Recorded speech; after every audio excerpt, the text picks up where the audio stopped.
4 ans après l'euphorie générée par les Jeux Olympiques, les Londoniens sont-ils toujours à la fête? Pour le gouvernement britannique, le bilan est plus que satisfaisant.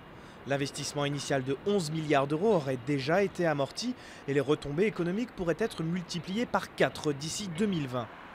3,5 millions de touristes supplémentaires ont visité la capitale dans la foulée des Jeux et parmi les promesses phares du projet de Londres figurait un autre objectif, redonner le goût du sport aux Britanniques.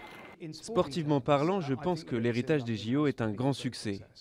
Toutes les études montrent qu'1,5 million de personnes supplémentaires font du sport depuis le lancement de notre candidature.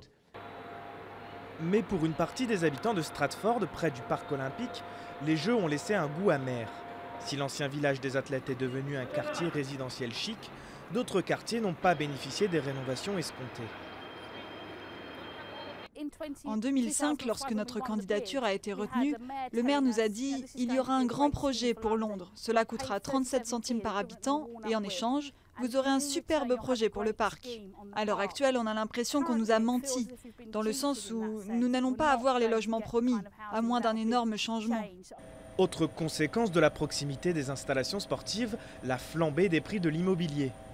Plus 27% en 3 ans pour un appartement dans l'ancien village olympique. Le niveau de vie des riverains, lui, n'a guère bougé depuis les Jeux, condamnant certains habitants à l'exil.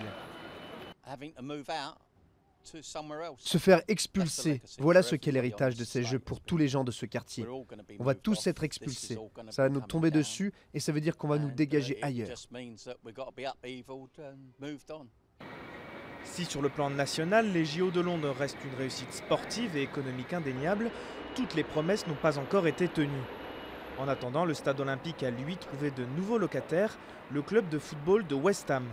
Un bail qui court jusqu'en 2112.